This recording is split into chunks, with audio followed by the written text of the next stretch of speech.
The Corbett Report is brought to you by you. Your support makes the Corbett Report possible. Sign up for the subscriber newsletter or purchase a DVD at corbettreport.com/support. You're listening to the Corbett Report. corbettreport.com.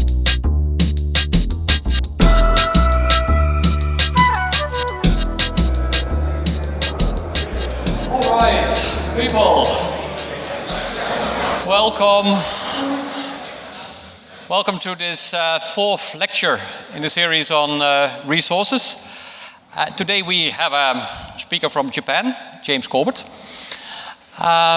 James Corbett is well known among some circles, so I am actually a little bit interested in who of you already knew James Corbett and his work before this. Okay, this is about, wow, that's about more than half, I would say.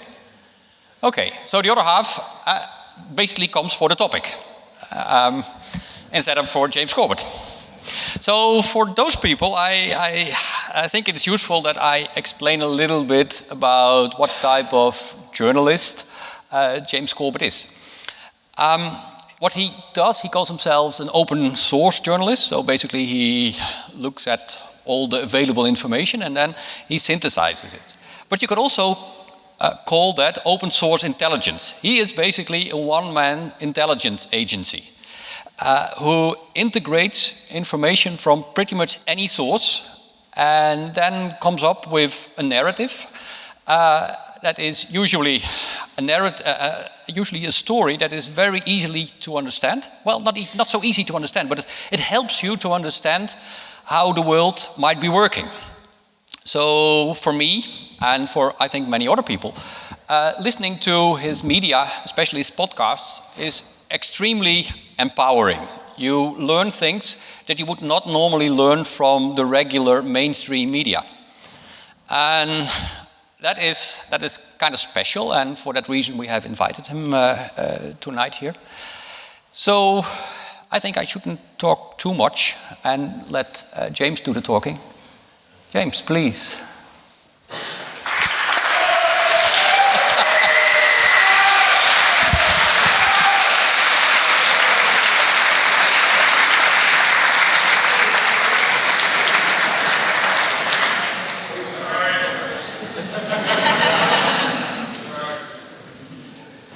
Okay, so thank you very much. Thank you very much. First of all, thank you, Tjeerd, for the lovely introduction. And thank you for setting the ball in motion for me to come here to Groningen. I appreciate that. And let me also thank Studium Generale and their Dutch hospitality that I've been shown so far on this trip. I very much appreciate it. And of course, lastly but not leastly, thank you to all of you for showing up tonight. I really do appreciate you coming here for this lecture. And as you can see, of course, this is a lecture entitled The Secret War, Gladio, and the Battle for Eurasia. So why don't we start by talking about what we're going to talk about. Namely, Central Asia is one of the regions that we'll be talking about tonight. And Central Asia is a vast expanse of the map whose defining characteristic is its ability to defy characterization. Stretching from the shores of the Caspian Sea on the west side to the border of China in the east, and from Iran and Pakistan's doorstep in the south to Russia's in the north, it encompasses everything from the snow-capped slopes of Victory Peak in Kyrgyzstan to the remarkable Door to Hell in Turkmenistan's Karakum Desert, which, if it is not on your list of things to see before you die, you should put it on that list, to the sprawling grasslands of the Kazakh steppe, and settled by migrants from the Persian, Turkic, Chinese, and Slavic civilizations. Its inhabitants speak Kyrgyz, Kazakh, Russian, Tajik, Uzbek, Turkmen, and include Muslims, Christians, Buddhists, Hindus, and assorted others. The much smaller Caucasus region is a narrow land bridge sandwiched between the Black and Caspian Seas, and is equally diverse. In fact, the region contains over 50 ethnic groups and is home to 3 local language families, which is something that linguists still puzzle over, and it's very fascinating in and of itself. And there are several dozen languages spoken in the region, from the obscure Botan Neo-Aramaic tongue, which has less than 500 native speakers, to the more widely spoken Azerbaijan and Armenian languages. But despite the rich culture of this history and the history of the region, it is still completely off the radar screens of most of the general public. Tajikistan, Abkhazia, and Astrakhan Oblast are hardly names to conjure by in the popular imagination, after all.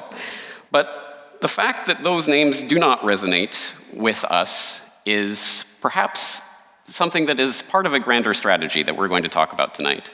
And those names that do resonate with us tend to be the names that we have seen in various media stories in the West. For example, Dagestan equates to the Boston bombing in the minds of most Americans, and Chechnya might be familiar to Europeans as that place that Russia is at war with. But just because these stands and oblasts and autonomous republics and autonomous regions in this area do not resonate with the general public for the most part, does not mean that they are not important squares on the global chessboard. And just because they may not be on the radar of the general public does not mean they are not on the radar of some of the most powerful players in global geopolitics. And as evidence of that, I present to you the United States-Azerbaijan Chamber of Commerce, which sounds about as important to global geopolitics as the Groningen Chamber of Commerce.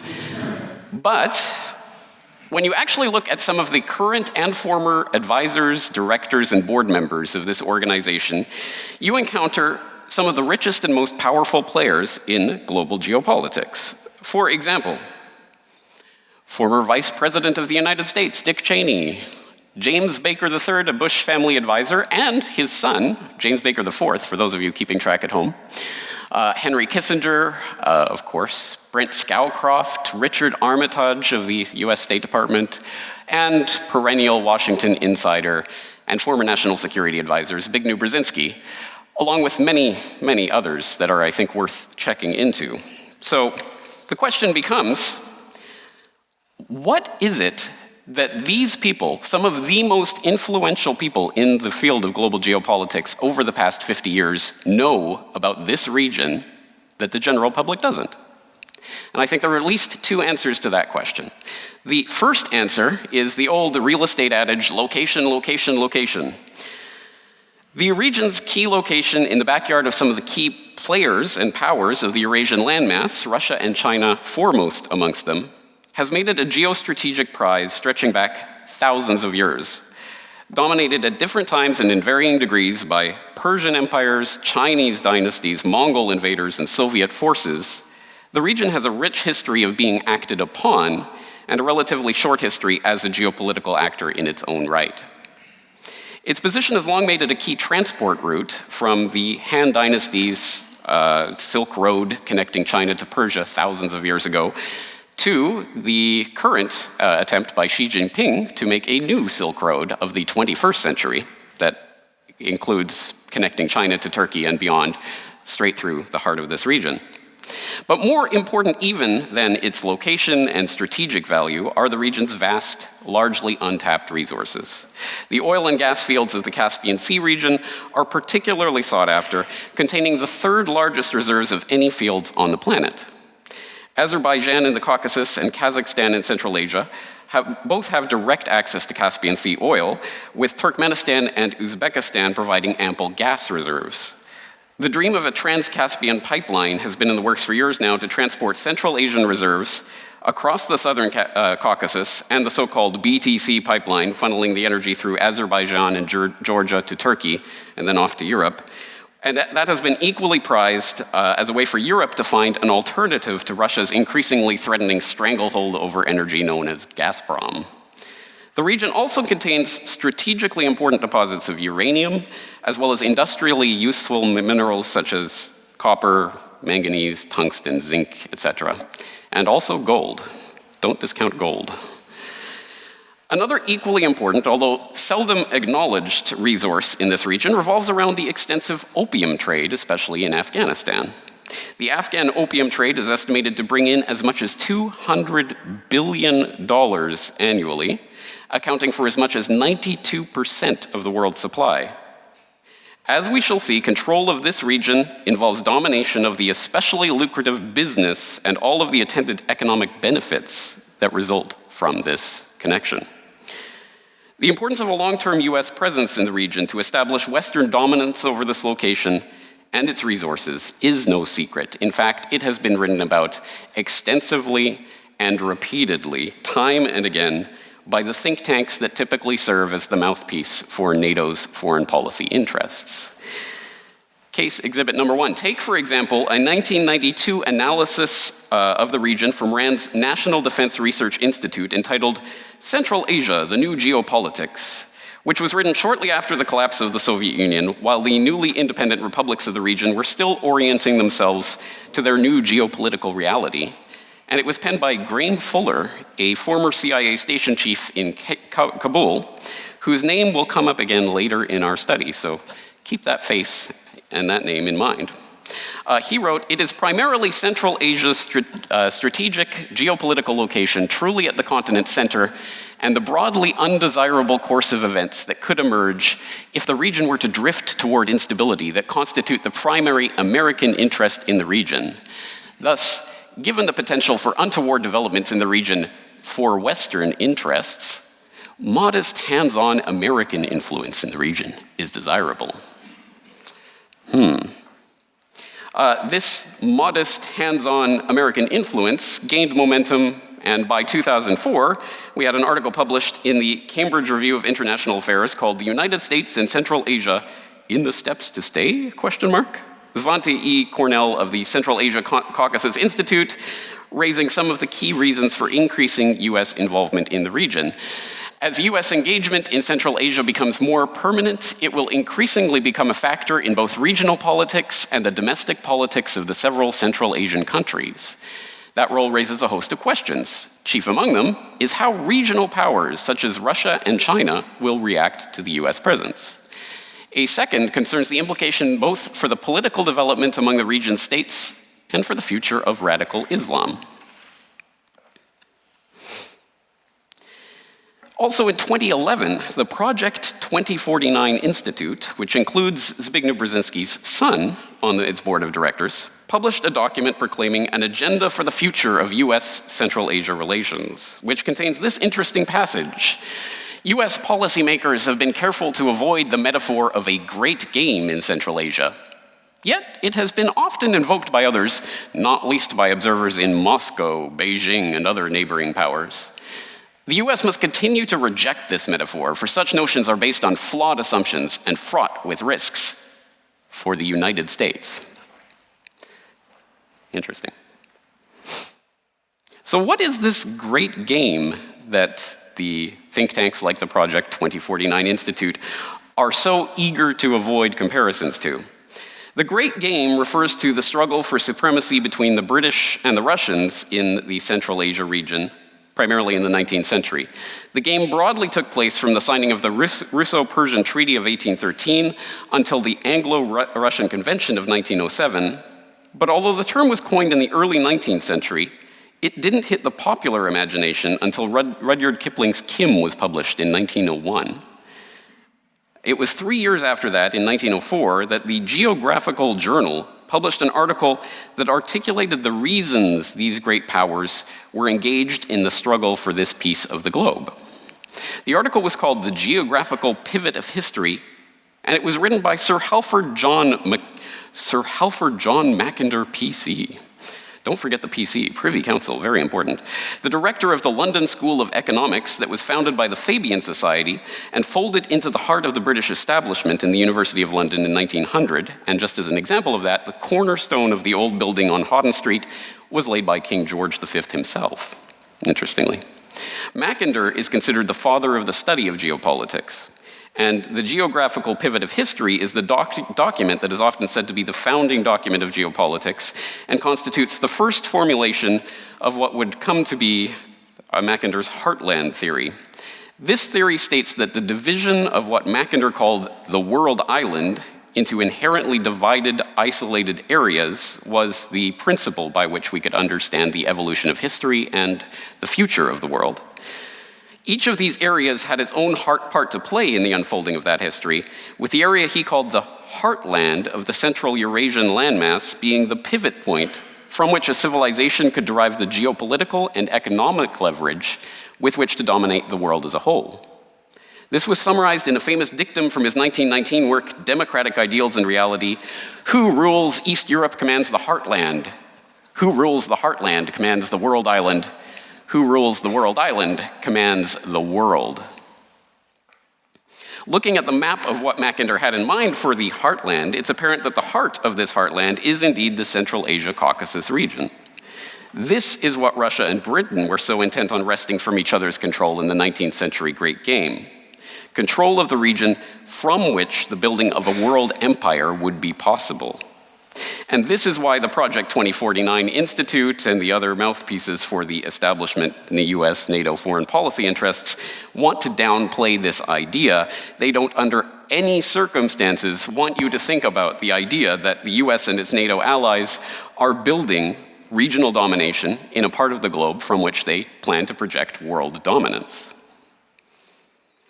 But fast forward to 1997, and in that year, our old friend Zbigniew Brzezinski released his book, The Grand Chessboard, American Primacy and Its Geostrategic Imperatives. Because evidently, Zbigniew Brzezinski was not so shy about proclaiming the quest for world domination.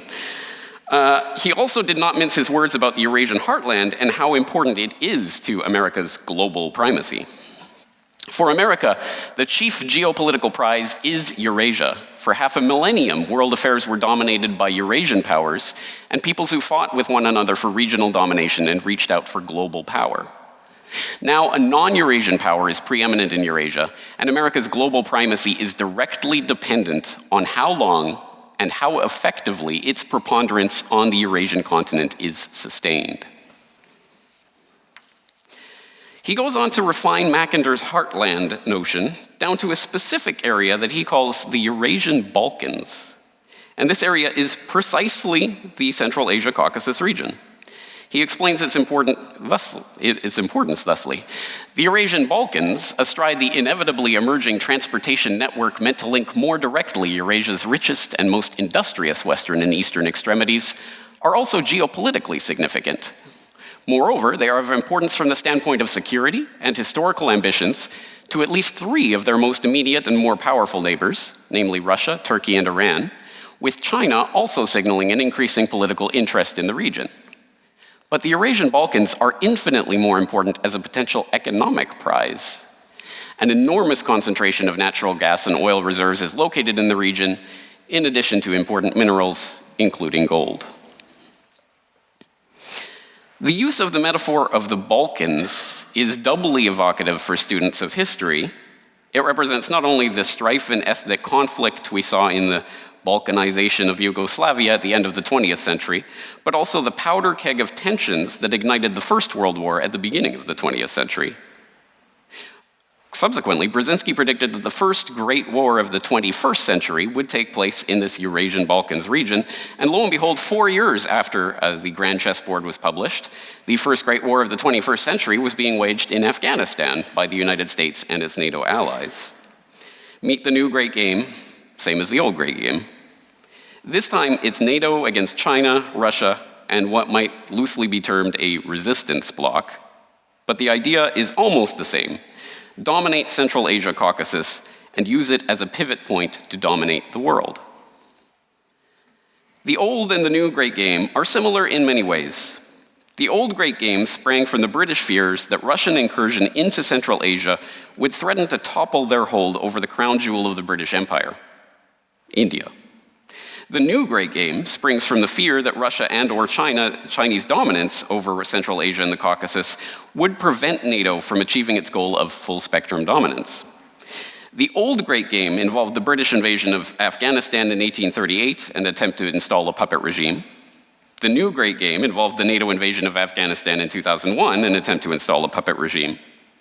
The old Great Game relied heavily on espionage, spycraft, and subterfuge to undermine Russia's sway over the heartland. And as we shall see, the new Great Game also heavily relies on covert means to undermine Russian and Chinese influence in the region. To understand the way that subterfuge is being used in the new Great Game today, we must first understand an important clandestine operation which is commonly known as Operation Gladio. In very brief and rough terms, Operation Gladio was a NATO plan to use stay-behind paramilitary armies to counter a potential Soviet invasion of Europe. Although this is the way that Operation Gladio is commonly understood amongst the general public, almost every piece of that description is technically incorrect. Firstly, Operation Gladio was not a name for the overall program, which involved 12 NATO member nations: Belgium, Denmark, France, Germany, Greece, Italy, Luxembourg, the Netherlands, Norway, Portugal, Spain, and Turkey, and 4 neutral countries: Austria, Finland, Sweden, and Switzerland. But the Operation Gladio referred specifically to its most famous incarnation in Italy.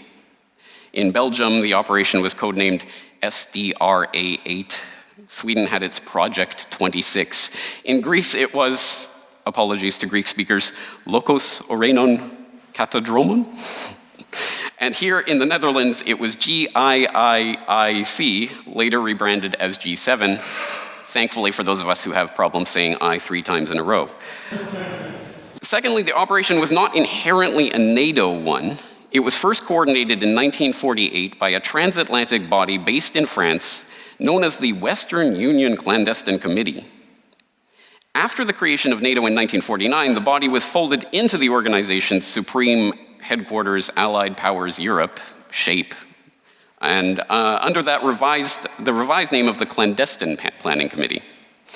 The plan's origins stretch back arguably even further to the creation of MI6's Section D in Britain, a ramshackle group of recruits from England's North Sea coast that would commit sabotage and guerrilla warfare in the event of a Nazi invasion of the British Isles.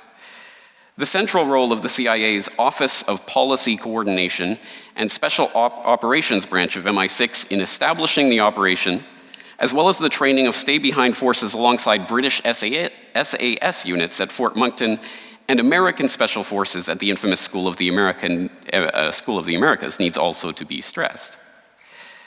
Thirdly, although the individual stay-behind programs were organized in Europe, the scope of their operations were not limited to Europe and strayed far from any supposed mandate to prepare for a Soviet invasion. As we shall see, Gladio operations included and include everything from drug running and money laundering to terror attacks and political assassinations. I won't get into the specifics of how these stay-behind units operated in the various countries or the various incidents that they participated in. If any part of the Gladio story is well known, and I hope it is, but if any part is well known, it is the operations in Europe and their role in the events of Italy's Years of Lead. These topics have been covered in great detail by very capable writers, filmmakers, historians, researchers, documentarians, and I'll refer you to some of the most valuable English language resources on the overall program, including Alan Frankovich's groundbreaking documentary that you can't really see very well in that picture, Gladio, The Ringmasters, Daniel Ganser's seminal work, NATO's Secret Armies, Richard Cottrell's Gladio, NATO's Dagger at the Heart of Europe, and the various resources available at sites like operation-gladio.net. What is important for our study today is the strategic doctrine employed by Gladio operatives known as the strategy of tension.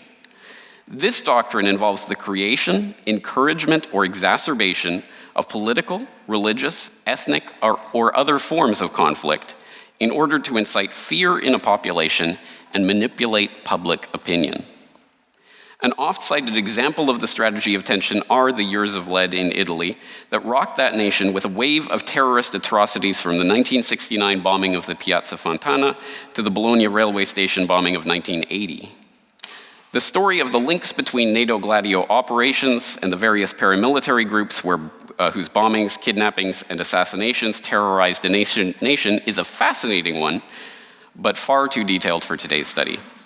The takeaway point is that the national psychosis caused by spectacular terror attacks can be used to turn public opinion against certain groups and make actions that were formerly politically inconceivable virtually inevitable. It isn't difficult to see how this strategy could be used in some form in a region as linguistically, ethnically, culturally, and religiously diverse and divisive as Central Asia and the Caucasus. Indeed, as Brzezinski points out in regards to his Eurasian Balkans concept, every one of the Eurasian Balkans countries suffers from serious internal difficulties. All of them have frontiers that are either the object of claims by neighbors or are zones of ethnic resentment.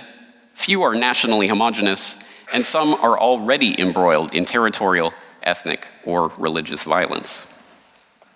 With regards to the Central Asia-Caucasus region in particular, Gladio operations in Turkey are of primary importance. Noting that the Turkish Gladio operations relied on cooperation with the nationalistic, racist, baldly expansionist pan-Turkism movement, Daniel Ganser describes the Turkish secret army as, quote, more violent than that of any other stay-behind in Western Europe. He describes the origin of the Turkish stay-behind, known as counter-guerrilla, thusly.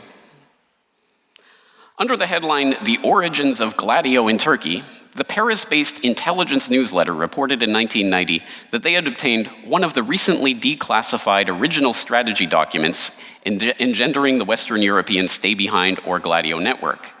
U.S. Army General Staff's top secret March 28, 1949 overall strategic concepts. In an adjoining document, JSPC 891-6, section tab B, a specific reference is made to Turkey highlighting how the pan-Turkism movement could be exploited strategically by the United States. Turkey, according to the Pentagon document, is an extremely favorable territory for the establishment of both guerrilla units and secret army reserves. Politically, the Turks are strongly nationalistic and anti-communistic, and the presence of the Red Army in Turks will cause national feeling to run high. Intelligence newsletter thereafter correctly related that the Turkish secret army, called counter-guerrilla, was run by the Special Warfare Department and consisted of 5 branches: training group, including interrogation and psychological warfare techniques; special unit, specialized since 1984 in anti-Kurd operations; special section, special operations in Cyprus; coordination group, also called the Third Bureau; and administrative section.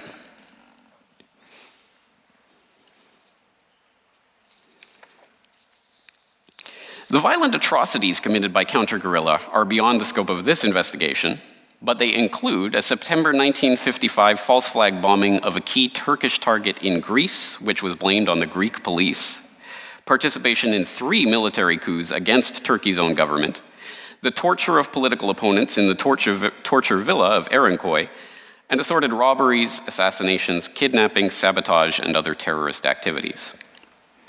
In the vicious Turkish nationalist movement, with its interest in uniting all of the Turkish people into one pan-Turkic nation, the NATO found a convenient ally in its quest to counter Soviet influence in the Caucasus region and to gain a toehold in the Eurasian Balkans. In order to understand how this alliance operated, let's examine one particular person who has been identified as one of the top Turkish gladiators, Abdullah Chatli. Probably the single most famous member of the counter-guerrilla, Abdullah Chatli's remarkable and highly improbable career tells a story of assassinations, terror attacks, drug running, daring prison escapes, and international intrigue outrageous enough to make even the most imaginative Hollywood scriptwriter blush. Beginning as a petty street thug with the nationalist movement, Chatli rose through the ranks to become a brutal enforcer for the dreaded Grey Wolves youth organization connected to the Turkish Gladio movement.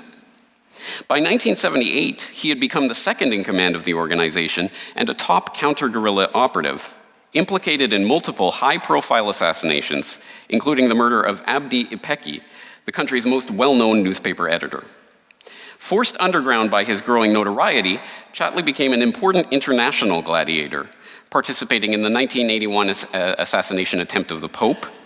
He traveled with Italian gladiator Stefano della Chiesa to Latin America and Miami in 1982, and then headed to France, where he planned the bombing of the Armenian Genocide Memorial at Alfredville and the failed assassination attempt against activist Ara Turanian. In 1984, it seemed that the long arm of the law had finally caught up with him. Paid by his Turkish intelligence handlers in heroin, Chatli was arrested in Paris for drug trafficking and sentenced to 7 years imprisonment.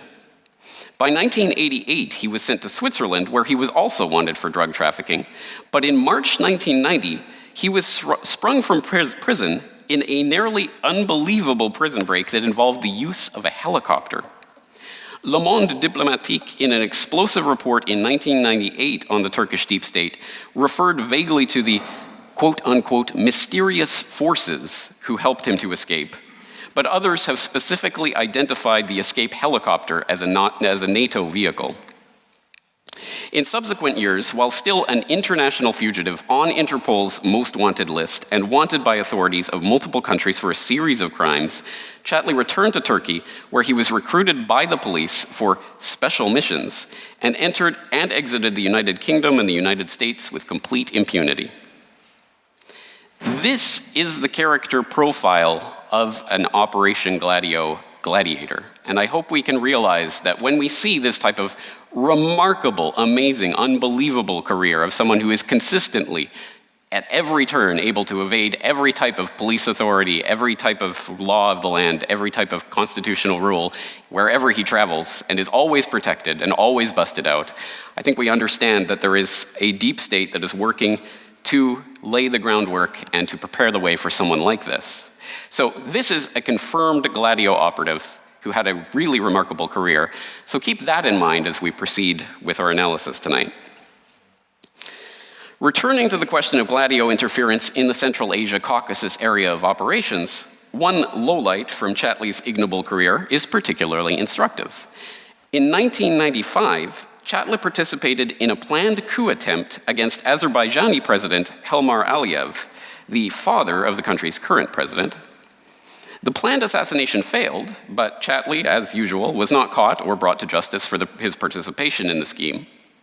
But while the assassination itself did not result in the death of Aliyev, it did have a desirable effect for NATO's designs on the South Caucasus. From that point on, Azerbaijan began to leave the diplomatic orbit of its old Soviet-era Russian masters and has since become a staunchly Western-oriented nation with an all-star roster of power players on its US-Azerbaijani Chamber of Commerce. And ongoing relations with Chevron, Texaco, BP, Pennzoil, and every other major oil conglomerate you can think of. In fact, the country has been a NATO partner and prospective member of the alliance for several years now, a potentially important NATO ally right in Russia's backyard, and one with access to the prized Caspian oil and gas field reserves, and the pipelines that will help to transport that out of there. But all careers, no matter how remarkable, come to an end. And the end of Abdullah Chatli's career was perhaps fittingly almost as amazing as his career itself. At approximately 7:25 p.m. on the evening of November 3rd, 1996, a Mercedes 600 SEL crashed into a truck near the northwestern Turkish town of Susurluk, killing 3 of the 4 passengers. But this was no ordinary car crash. Among the dead, a senior police chief, a former beauty queen, and Abdullah Chatli. The survivor, a Turkish MP who came away with a fractured skull and a broken leg. A 1998 LA Times report on the crash described the scene this way. Strewn amid the roadside wreckage was evidence of Chatli's collusion with the Turkish Secret Service. Along with several handguns, silencers, a cache of narcotics, and a government-approved weapons permit, Chatli was carrying 6 photo ID cards, each with a different name, and special diplomatic credentials issued by Turkish authorities. The importance of this car crash to the course of Turkish politics is difficult to overstate. For many, it conclusively confirmed the deep state connections between terrorists like Chatli and the upper reaches of government power that many had long believed existed. The resulting scandal led to a series of investigations and reports, as well as arrests, convictions, resignations, reforms, promotions, and the death of several Susurluk investigators in car crashes that mysteriously resembled the Susurluk crash itself. And according to at least one FBI whistleblower, Susurluk marks the beginning of a transition from the original Gladio operations using ultranationalist operatives to a Gladio Plan B involving Islamic terrorism as the conduit for the strategy of tension. The whistleblower in question is Sibel Edmonds, hired by the FBI to work as a translator in the Washington field office in the wake of 9/11. She worked with agents around the United States, helping to translate intercepted communications in a number of counterintelligence cases, including Agent Joel Roberts in the Chicago field office, whose targets included Abdullah Chatli and some of his Gladio associates. While there, one of the translators she was working with, Jan Dickerson, who had worked for both the American Turkish Council and the Assembly of Turkish American Associations, organizations that the FBI publicly confirmed were targets of FBI counterintelligence operations. Her husband, Douglas Dickerson, was a major in the US Air Force who had served in Ankara working on weapons procurement for the Pentagon in the Central Asia region. In December 2001, the Dickersons visited Edmonds and her husband at their home in Alexandria, Virginia, and attempted to recruit them into a Turkish spying ring that had penetrated the FBI, the Pentagon, and the State Department. She refused, and her complaints about the Dickersons and their involvement with Turkish lobbying groups eventually led to her firing. After years of fighting this dismissal and attempting to go on record with her knowledge, first through official FBI channels and then through the court system, the FBI was eventually forced to admit that her claims had, quote, some basis in fact. A judgment later bolstered by a Department of Justice Inspector General report that concluded, quote, many of Edmonds' core allegations relating to the co-workers were supported by either documentary evidence or witnesses other than Edmonds. And noting that, quote, the evidence clearly corroborated Edmonds' allegations, unquote, about Jan Dickerson's work problems. Despite all of this, a little-known evidentiary rule known as the state secrets privilege was invoked by the Justice Department to remove her First Amendment rights and prevent her from going on record about many of the specifics of her case. This led to her being labeled, quote, the most gagged person in American history by the American Civil Liberties Union. Edmonds paints the story of the FBI's counterintelligence operations against a Gladio network that had contacts and operatives in the United States, but protection from powerful Washington players, like some of those on the board of the US-Azerbaijan Chamber of Commerce and similar organizations. After the turning point at Susurluk, these operations started to focus on Islamic terrorists and radicals, who presumably could equally well be used to maintain a strategy of tension and help accomplish foreign policy goals in Central Asia and the Caucasus region. Again, it's important to look at some of the careers of some of those who have been identified as part of this Gladio B plan in order to better understand whether or not they are, in fact, what has been claimed about them. However, we have to note that unlike in the case of Abdullah Chatli, we have no official independent confirmations of the existence of the Gladio B operation or its various operatives. Here we are relying on information in the public record which corroborates Edmonds' claims and paints a vivid picture of the intersection between Muslim extremists, drug runners, terrorists, and money launderers with the upper levels of the US State Department, Pentagon, and NATO. One such person is Fethullah Gülen, a Turkish imam who fled political prosecution in Turkey for advocating that an Islamic State replace the existing Turkish government. Interestingly, he fled to the United States, eventually settling in Pennsylvania. He then set up an educational foundation, the Gülen Movement, and within 4 years had opened up 350 madrasas in the Central Asia Caucasus region. His network would go on to include Islamic schools in over 140 countries with an estimated net worth of over $20 billion. In January 2001, a Turkish prosecutor, citing an Ankara University report whose author was subsequently assassinated, claimed that there is a link between Gülen and the CIA, which included agency help in securing passports for the school's English teachers in the Central Asia Caucasus region. This claim was bolstered by former Turkish intelligence chief Osman Nuri Gündüz, whose memoirs revealed that 130 of those English teachers in Kyrgyzstan and Uzbekistan alone were actually CIA operatives issued special diplomatic passports under a program codenamed Friendship Bridge. Interestingly, the Washington Post attempted to deny the allegations by seeking comment from Graham Fuller, who you might remember as the author of the Central Asia, the New Geopolitics report that we referred to earlier. Fuller was a former CIA station chief in Kabul who claimed that the idea of a Gülen CIA connection was improbable, despite admitting he has, quote, absolutely no concrete personal knowledge whatsoever about this, end quote. Even more interestingly, talk about non-denial denials.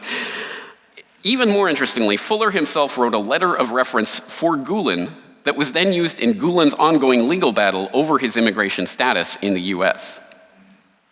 The remarkable rise of this Imam, with no particular background or accomplishments, to become the head of a multi-billion-dollar Islamic school network operated from a secret compound in Pennsylvania that appears to be working with the CIA in the highly sensitive Central Asia Caucasus region, appears to fit in line with what we know about the deep state actors in this covert battle for influence in this highly prized square of the chessboard.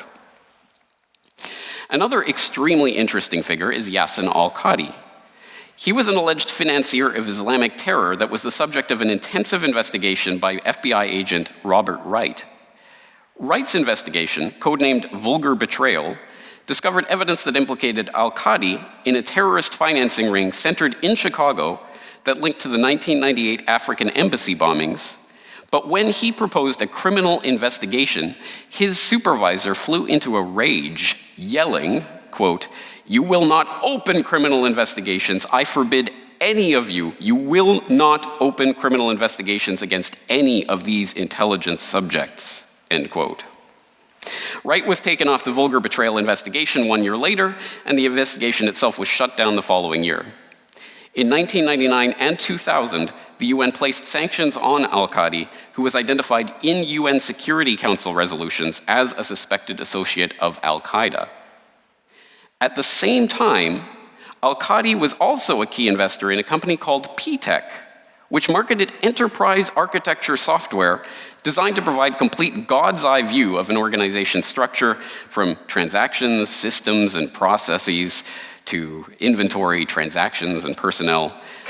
And P-Tech's client list included some of the most sensitive databases in the United States, including the Defense Advanced Research Project Agency, DARPA, in the Pentagon, the FBI, the Secret Service, the White House, the Navy, the Air Force, the FAA, the Federal Aviation Administration, and NATO. According to P-Tech's own business plan, the company had a contract to work on modeling the FAA's network management, network security, configuration management, fault management, performance management, application administration, network accounting management, and user help desk operations that was operative on the morning of 9/11 and FAA's failure. After 9/11, P-Tech's offices were raided, and the company's CEO and CFO were eventually indicted. And Yassin al-Qadi was placed on a special terrorist finance watch list by the US Treasury Department. Despite being watch-listed by both the UN Security Council and US Treasury Department, al-Qadi continued to operate internationally with an Albanian passport, spending time in Turkey. He has since been revealed to have engaged in numerous meetings with then Turkish Prime Minister Recep Tayyip Erdogan and the Turkish intelligence chief. And earlier this year, the ex-Istanbul police chief revealed that Erdogan had helped al-Qadi to enter the country several times, despite being banned by the cabinet. And for those who are wondering, yes, this is actual surveillance footage of al-Qadi meeting with Erdogan, the prime minister of Turkey at the time, in 2012. Another figure of importance whose name comes up in connection with this investigation is Ayman al-Zawahiri, formerly bin Laden's right-hand man and the current nominal leader of the al-Qaeda organization. According to Edmonds, he appeared as a figure in several FBI counterterrorism investigations in the 1990s, turning up in Turkey, Albania, Kosovo, and Azerbaijan. He traveled to the Balkans in the mid-1990s, and that makes sense given al-Qaeda involvement in the so-called Yugoslav wars, but his involvement in Turkey and Azerbaijan is of particular relevance to this study. Edmonds claims that he worked with the Turkish arm of NATO and NATO itself during this period, meeting several times with US military attachés in Baku, Azerbaijan, in the 1997-1998 window. There are numerous such leads and clues in this investigation that point to, one more. Other tantalizing connections present themselves in figures like Hussein Bibasin, known as Europe's Pablo Escobar, for his heroin operations smuggling heroin to the UK. After his imprisonment here in the Netherlands for drug smuggling, he contacted Edmonds with details about Turkish NATO involvement in the drug smuggling operations he had been a part of. There are numerous such leads, connections, and clues in this investigation that point to a deep tie between NATO and US covert operations and this important area of the globe. But what does it all mean? It would be a satisfying conclusion to this investigation to present to you definitive proof, documents, or testimony positively linking the increasingly deadly terror attacks and incidents taking place in the Central Asia Caucasus region to a Gladio Plan B group being directed by NATO and the Pentagon. Everything that we have seen today has demonstrated that A, there are vital strategic interests for the US and its allies in the Central Asia Caucasus region that make it a prime target for covert operations. B, such strategy of tension operations have been conducted in the past by people we definitively know were linked to NATO's covert army. And C, that there are a number of influential people operating in and around the region and in close cooperation with the Turkish deep state, American intelligence, the Pentagon, and NATO, who seem to be involved with ongoing operations today related to the fostering of religious extremism in the region. As I say, it would be satisfying to conclude definitively that A, B, or C persons were connected to X, Y, or Z events, but obviously that isn't possible at this time. The very nature of these covert operations means that without some explosive new evidence or surprising new testimony from other whistleblowers, it is unlikely that Gladio B will be revealed in the way that the original Gladio operations were. Another fascinating story that we could get into, but it would take too much time. This does not mean, however, that we are completely powerless to identify these operations or to counteract the psychological effects that they are aimed at producing in the public. The characters, events, and storyline painted in this presentation are almost completely available in the public record through news reports, government investigations, think tank documents, court filings, interviews, and dozens of other sources. Those parts of the story that cannot be independently verified, like some of Edmonds' claims, can be corroborated by the sources in the public record. The task of piecing these bits of the puzzle together is a nearly overwhelming one, but it can be accomplished by a concerted effort by an informed and motivated public. This is the principle of open source investigation, which I am attempting to further with my work at CorbettReport.com. And next week, this lecture will be published on my website along with a hyperlinked transcript sourcing every single document in this report and other evidence used in the creation of this presentation. From that point, the public is encouraged to use that source information to begin investigating other aspects of this case and to see how this narrative meshes or clashes with other pieces of evidence in the public record. Members of the Corbett Report community are, of course, invited to participate in this investigation by logging onto the website and posting their own comments, analysis, links, and replies at the posting on CorbettReport.com. This task is critical because in the quest to control the resources of the Central Asia Caucasus region, a strategy of tension is being employed. We see a nearly daily parade of terror attacks in the North Caucasus region on Russia's doorstep and in the New Silk Road area of Chinese interest.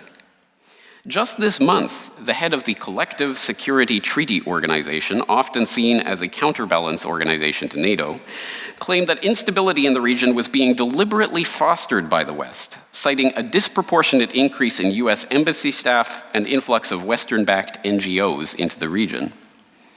Quote, "The West crudely interferes in the internal affairs of other governments, trying to manipulate public opinion, economically and financially affecting the government and population," he said.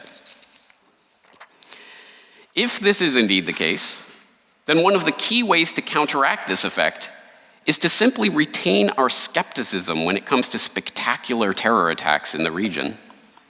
With an increased awareness of covert operations, false flag attacks, and other acknowledged instruments of terror in the strategy of tension, we thereby disarm the effectiveness of these tools. The psychological manipulation that these geopolitical machinations rely on is only possible if the public is kept in fear and ignorance, and the answer to that can only be understanding and openness. And with that, I thank you for your time and attention during this very detailed lecture, and I look forward to your questions. Thank you very much.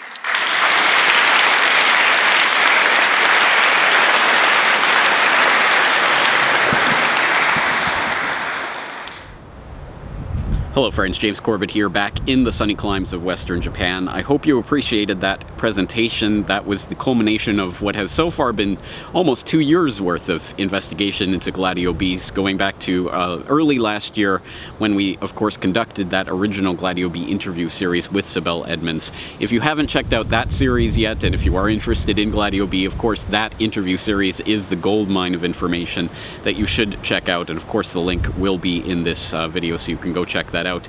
And the transcript of that has recently been provided by an anonymous Corbett report user. So thanks to that person, we now have the transcript of that series, an extremely valuable resource for those who are looking to get more into this information.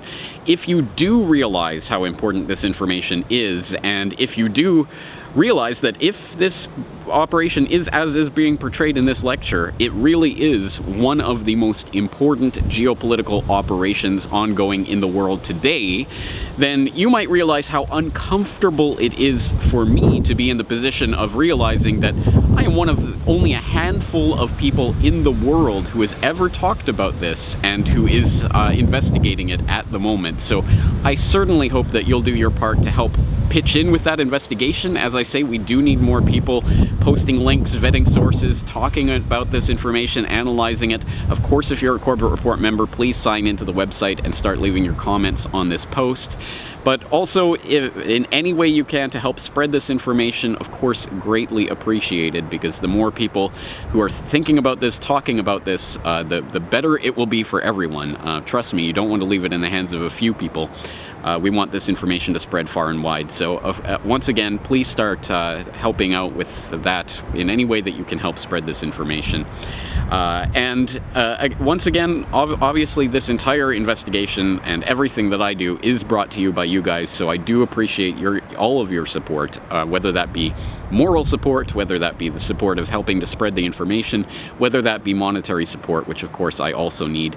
And on that note, since it is December of 2014 and we're approaching Christmas, for the month of December I am doing a 20% off DVD discount for any DVD at the Corbett Report shop. Once again, you can go there and take a look at all of the DVDs, the DAT DVDs, the video archives, the Last Word DVD, Century of Enslavement.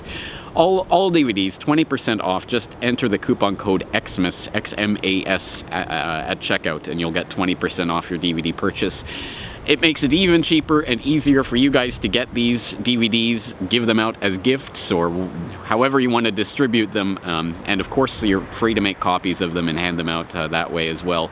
And let's get this information out to as many people as possible. Once again, I do thank you all for your support, and if you did enjoy this presentation, I should note that there is going to be a posting of the audio only, the Q&A after the presentation. I'll be posting the audio of that up on the website in the next couple of days. I hope you'll stick around for that. Thank you again for all your support. I'm looking forward to talking to you again real soon.